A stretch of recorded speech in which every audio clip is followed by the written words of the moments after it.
জুলাই জাতীয় সনদে রাজনৈতিক দলগুলোর স্বাক্ষরকে নতুন বাংলাদেশের সূচনা বলেছেন অন্তর্বর্তী সরকারের প্রধান উপদেষ্টা অধ্যাপক মোহাম্মদ ইউনূস। শুক্রবার 17 অক্টোবর ঢাকায় জাতীয় সংসদ ভবনের দক্ষিণ প্লাজায় জাতীয় জুলাই সনদ স্বাক্ষর অনুষ্ঠানে প্রধান অতিথির ভাষণে অধ্যাপক মোহাম্মদ ইউনূস একথা বলেন। অধ্যাপক ইউনূস আশা করেছেন যে ঐক্যে জুলাই সনদে সই হলো এই সুরই দেশকে আগামী ফেব্রুয়ারিতে নির্বাচনের দিকে নিয়ে যাবে। এজন্য রাজনৈতিক দলগুলোকে এক থাকার আহ্বান জানিয়েছেন তিনি।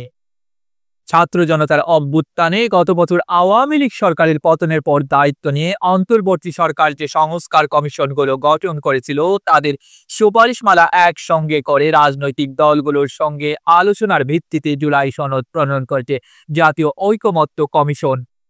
অধ্যাপক ইউনূস নিজেই এই কমিশনের প্রধান। নানা মতভেদ পেরিয়ে প্রণীত জুলাই সনদে বিএনপি, জামায়াতে ইসলামী সহ ২৪ দল শুক্রবার সই করেছে। অন্যদিকে জুলাই অভ্যুত্থানের সামনের কাতারে থাকা তরুণদের গড়া দল জাতীয় নাগরিক পার্টি এনসিপি এবং 4টি বাম দল এই সনদে সই করেনি। তারা অনুষ্ঠানেও যায়নি। অনুষ্ঠানে যোগ দিলেও সনদে সই করেনি গণফোরাম।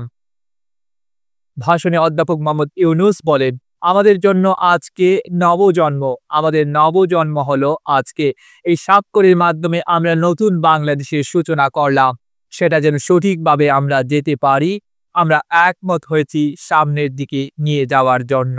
এই অগ্রযাত্রায় পথ দেখানোর বার তরুণদের দিয়ে অধ্যাপক মোহাম্মদ ইউনূস বলেন, যেই তরুণরা এই দিনটিকে সম্ভব করছে, এ বাংলাদেশের আনাচে কানাচে এই পরিবর্তনের জন্য যারা জীবন দিয়েছে, তারা এই তরুণরাই আবার বাংলাদেশকে নতুন করে গড়বে।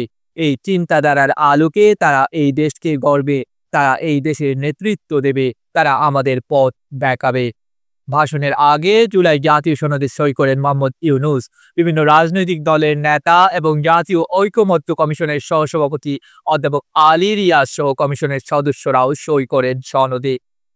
জাতীয় ঐকমত্য কমিশনের যাত্রার শুরুটা ভয়ে ভয়ে হয়েছিল মন্তব্য করে এই কমিশনের সভাপতি অধ্যাপক ইউনূস বলেন, সমস্ত জাতি একসঙ্গে হয়ে, সমস্ত রাজনৈতিক নেতা একসঙ্গে হয়ে তারা জুলাই সনদে স্বাক্ষর করছে।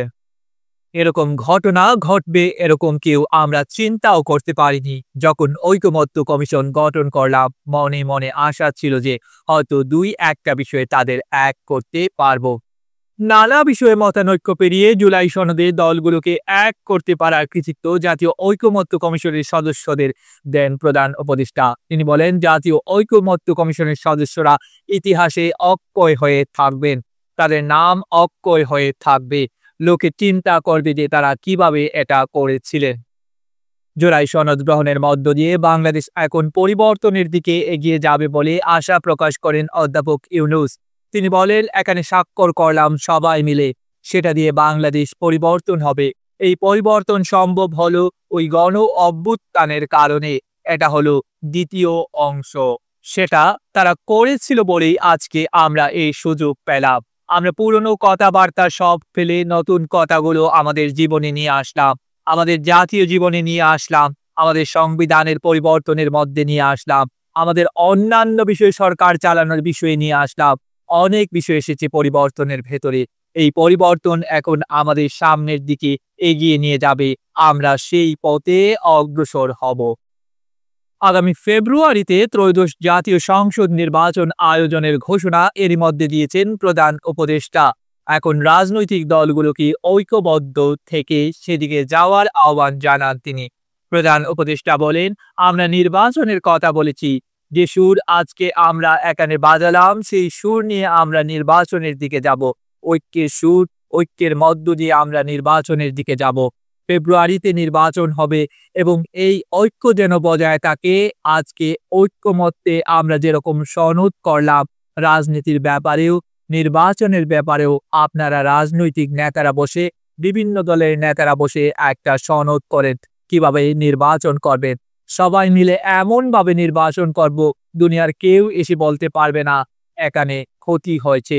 বাইরের লোক এসে কেন আমাদের বলবে তোমরা এটা ঠিক করো নাই, ওটা ঠিক করো নাই। আমরা কি জাতি হলাম যে বাইরের কথার জন্য আমাদের অপেক্ষা করতে হবে। এ প্রসঙ্গে অধ্যাপক মোহাম্মদ ইউনূস আরও বলেন, আমার অনুরোধ, আপনারা আবার ঐকমত্য কমিশন বলেন, কমিটি বলেন, নিজেরা বসুন, নির্বাচনটা কিভাবে সুন্দরভাবে করবেন, ইতিহাসে স্মরণীয় করে রাখবেন, বিশ্বের জন্য উদাহরণ হবে। আমরা সেরকম নির্বাচনটা করতে চাই। আমরা ইনশাআল্লাহ পারবো।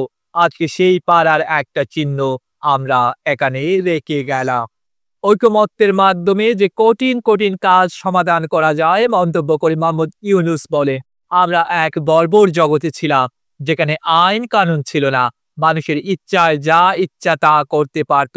এখন আমরা সভ্যতায় আসলাম, এখন তো কাগজে আমরা প্রমাণ করলাম সেই সভ্যতা আমরা নিয়ে আসলাম এবং কাজে প্রমাণ করতে হবে যে আমরা সেই সভ্যতা অর্জন করেছি। জুলাই গণ অভ্যুত্থানের নায়কদের স্মরণ করে অধ্যাপক মোহাম্মদ ইউনূস তরুণদের প্রশংসা করে বলেন, আমাদের তরুণরা ছাড়া পৃথিবীতে এত তরুণ দিতে পারে, এত তাজা শক্তি দিতে পারে, এত সৃজনশীল মানুষ দিতে পারে, এত বিশ্বস্ত মানুষ দিতে পারে খুঁজে পাওয়া যাবে না। কাজেই সে দেশকে গঠন করার দায়িত্ব আগামী সরকারকে নিতে হবে, পরবর্তী সরকারগুলোকে নিতে হবে। সেটার জন্যই প্রস্তুতি হচ্ছে এই আমাদের সনদ। জাতীয় ঐকমত্যের বিষয়গুলো পাঠ্যপুস্তকে থাকবে জানিয়ে প্রধান উপদেষ্টা বলে, আমরা কিভাবে ঐকমত্যে এসেছি, কি কি বিষয়ে বিবেচনা করেছি, কিভাবে এসেছে তার জন্য যে তারা বিতর্কগুলো করেছেন দিনের পর দিন এই সিদ্ধান্তে আসার জন্য, সেগুলোর ভিডিও ইস্যুভিত্তিক তৈরি করে করে ছাত্রদের হাতে দিয়ে দেওয়া হবে, তারা যেন অনুপ্রাণিত হয়। ডেস্ক রিপোর্ট, আধুনিক কাগজ।